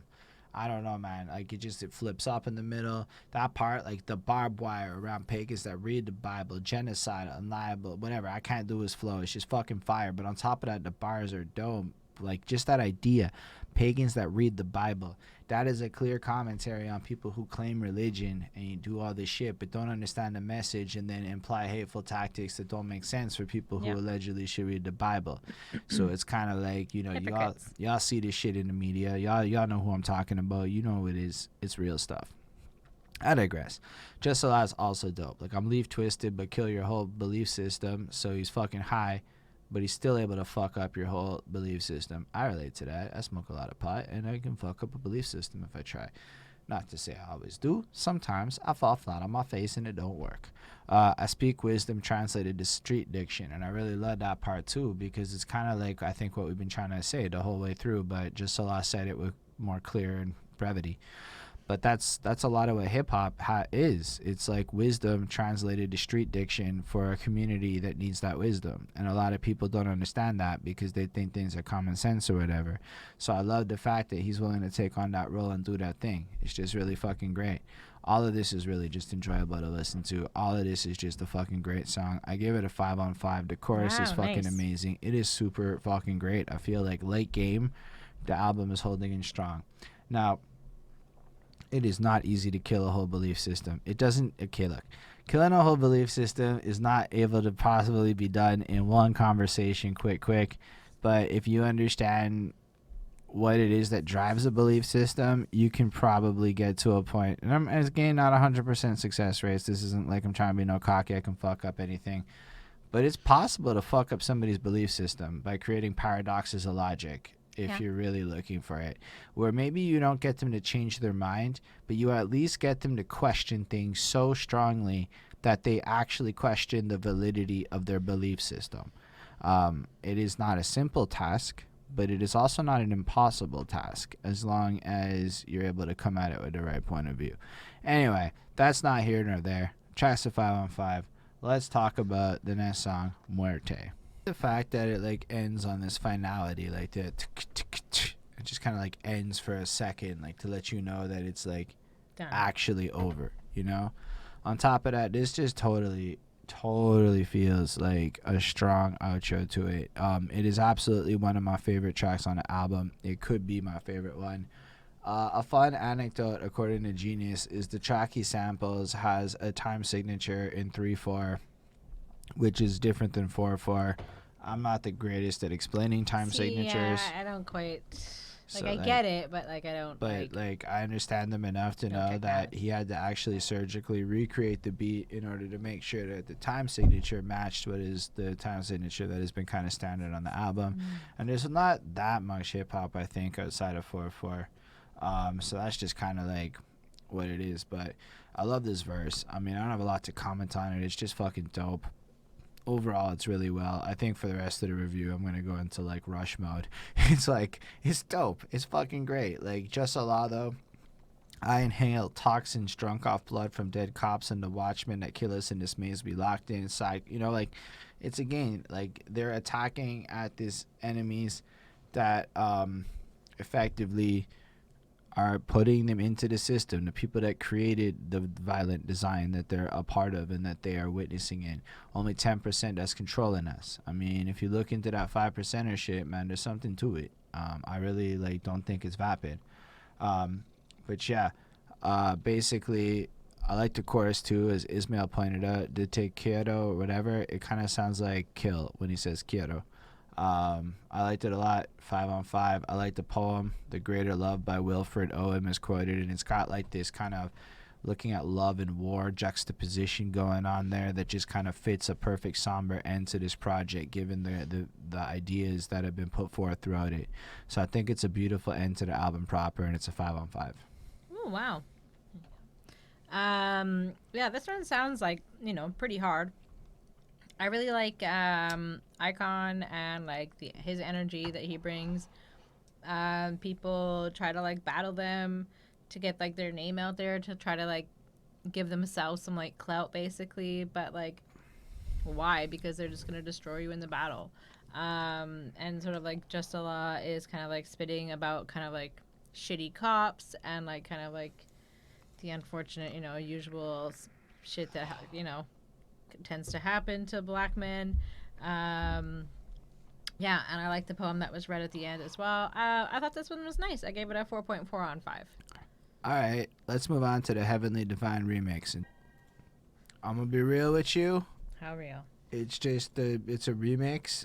I like the remix a lot. I thought it added this griminess to it, is the truth of it. I also like the original a lot. So to me, it was just really cool to get a different version of a track I already liked. I don't know which I like more. I think I've listened to the first one in most vibes, but this remix has kind of got a cool turn it up, darker vibe. Plus, there's the sample. Bonnie, why don't you tell us about the sample? Well, there we go. Well, yeah, I mean, just the Alanis Morissette Uninvited is sampled. Like, it's like really pretty like tricky and like hard to like detect, kind of. Something like I wouldn't have noticed if I didn't read it. So, but I guess it's just like the sample of like the instrument that's used, I think it's like an Indian instrument. Yeah, I mean that's pretty much it for the sample. I give it a 5. It's cool. Wow. Yeah, I mean, good. They spit hard on this one. It's kind of more of the same with some different mixing featured. 4.35. Awesome. So the next one is Army of the Pharaohs War Ensemble. What do you think of this one, Bonnie? There's some nice scratching on this one. It's the same sort of vibe as most of this album. So, I mean, even though it's an extra, it still fits. And Esoteric mentioned Halifax in his verse, which is cool, even though he's from Boston. So I wasn't really sure why he was talking about Halifax or if it was a convenient rhyme. Well, your habitat is Halifax. Once So- I run you at your native city. Could be. Maybe it's like an He's insult. coming at someone. So. Like saying Halifax is kind of whack. Yeah. And I, also, anyways, it just reminded me of like when In Your Sylvain by Carly Simon, when she mentions Nova Scotia. I don't know. It's kind of random, but whatever. So yeah, like now that I know like more about like battle rappers, I'd say that this sounds like a battle rap group made like an album basically just kind of like showcasing like their skills, and I think which is really cool. And so I would say do this kind of thing if that is you. So I don't know, the thing I liked the most in this song was the scratching, so I gave it a 4.4 on 5. Yeah, I like this a lot. I feel like it's a strong allied attack. It kind of feels like the rest of the album, but like as if they went to a better studio and the quality like increased. So I would say it's like the best sound quality we've gotten so far on this project. I think Esoteric actually steals the show. Like his flow, and he's all over. He's like dancing on the beat in a way where the others I didn't feel were quite as dancing. But that's still to say I like everybody else. Like Vinny's doing his thing. It's super enjoyable. At this point, I don't know what else to say except it's super enjoyable and it has great bars in it. It is what it is. Esoteric, same kind of thing too. Again, I don't really have more to comment except to say I really fucking like it, Hologram brought it like the Matrix. It's like it's good. It's just enjoyable shit. Yep. Virtuoso had this more complicated flow, but again, it still just fucking works. I really enjoy it. And I feel like the three of them together bring this like 3 different styles to the table that show that, the Army of the Pharaohs crushes it from all angles. Like, what the fuck are you bringing to the table? We got everything, and I feel like that is really sold in this, and I gave it a 4.5 on 5. All right, let's move on to the next one that's titled Untitled. Donnie, what are your thoughts on this amazing song? So this one, kind of more of the same, just kind of like that kind of vibe. I like the beat, actually. It's quite lovely. And I suppose it's kind of like a juxtaposition as to like how hard they are in their lyrics, that it's like so nice. And I think it's like if I'm not mistaken, if I know my instruments, I'm pretty sure it's like a Spanish guitar and castanets. And like since they do talk about they do like throw in some Spanish in like this album, I'm going to assume that that's what it is. And I feel like the Spanish guitar was the guitar that was used I don't know, on another song. But yeah, and like I caught the mention of like the Calgary Flames, so it is nice to hear like a couple of like Canadian references on this album, which is like I don't know why, but like it's cool that they did that. Well, Philadelphia is a hockey city. No, but I mean like Halifax, Calgary Flames, like why are they talking it's about a hockey team? I know that, but like I'm just saying like why are they talking about Canada? But so it's cool. I mean, represent. So yeah, 4.35. It's nice. It's a hockey. You hear about Calgary Flames. I get it. The Philadelphia Flyers play people. They come to Montreal. That's what it is. Anyway, I like this one a lot. I feel like in the same way, this is like the best of the last project, but like souped up. It's almost like Heavenly Divine with better engineering. I don't know if that's like another way to put it, but like you got the same kind of structure. They each do a verse. It's fucking strong. They're fucking great flows, super precise and in the pocket. Everything's dope. And then that fucking back to back on the third verse is fucking amazing. The chorus is super good too. Like, you know, we smash mics and blast too precise and laugh as we cast the first stones of Christ. And I feel like it's, again, like this mission statement feel. Like they try to take every song and make it their new mission statement. Like, fuck the last one. We didn't even say it hard enough. We have to do it again. And I kind of like that energy. Like, it's never good enough. And I feel like there's a hunger here, and I really appreciate it. It's super dope. I liked it a lot. I gave it a 5 on 5. I love the beat. It's just, it really stands out, and it breathes life, again, this deep into the project, making you kind of like really feel it. All right, let's move on to the Retaliation remix. I feel like for the sake of time, we're going to cut it here. That's kind of what the beat is for the rest of it, but that's what flips up, is the beat that changes. So, yo, Bonnie, what do you think about this one, this remix? Yeah, this one I feel like sounds like different from like the rest a little bit. Like I really dig like the scratching and like the beat on this one, and like just like how it just feels like summer. It just like feels like, you know, like I should be on vacation listening to this. You know, like his flow is sick. I think this is my favorite song. You know, he's talking about like drugs and violence and you know, don't be a dummy. And I think that they're like smart guys, and they're just kind of also saying like, you know, like why are like big tough guys like fighting, you know, like these young kids, you know, like in battles, like, you know, fight your equals. Like, how are you gonna feel when these young guys beat you? You know, like that's kind of like what he's sort of saying. So I really like this one. I gave it a 4.75 on 5. So I didn't give any 5s on this album, but this is the highest grade I gave. I liked it. I thought it was a cool twist on Retaliation. I think I liked the first Retaliation better. But again, it's interesting how you can, like, if you have access to the vocals, the acapellas, as I guess the engineers do, how you can just recreate this entirely different but similar experience under the track, and it just really works. And he adds in like little bridges and shit. So I think it's really well done. I don't want to take anything away from it. I don't have a lot more to say except that it's cool. I'll give it a 4.5. Part of the reason I was so down to do the remix, or the bigger version of this album, I should say, is honestly just because I feel like any chance you can talk about Sean Price, you should. So let's talk and listen to Blood Runs Cold. Cool. Joe, this song is definitely a contender for one of my favorite ones I heard on the entire experience. Yeah. Like, straight up, Sean Price is special. Like, rest in peace, but he's special. That whole verse just carries this energy and this air of something, and the way he just articulates in his fucking cadence and the way he just rides that out, it's just so blunt. Like, yeah, first of all, don't make me burst and bra. Image is nothing, you front and see the thirst in y'all. So right off the jump, it's like, I'll fuck you up, and I can tell that y'all fake. Like, you know, just the way he says it is just kind of like, you disgust me.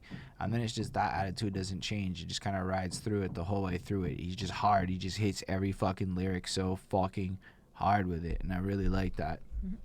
I really enjoy it a lot. It's a great verse. I feel like then the chorus comes in and it's really like powerful, and it just slaps. You know, some motherfucking going rock tonight, which is cool because, you know, rocking is related to the whole Sean Price thing. All your jewels and your cash going get got tonight, which is fucking nice because they're coming in and just jacking your shit. Or somebody in the club getting shot. Sean Price, Jedi Mind, keep it hot tonight. It's just fucking great. Like, it's gonna be a good time. The Jus Allah is alright. I did not feel the same. Like, it's okay verse. It's just not as good as the Vinny Paz or the Sean Price verse. It is what it is.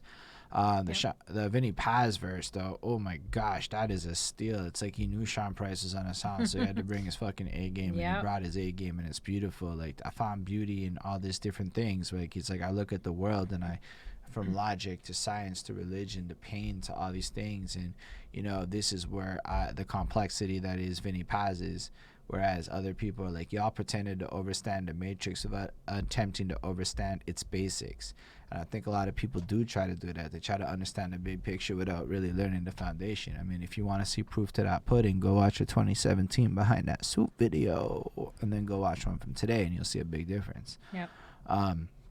5 on 5. This is a brilliant fucking song. A great way to end out a remix album, or bonus album, I should say.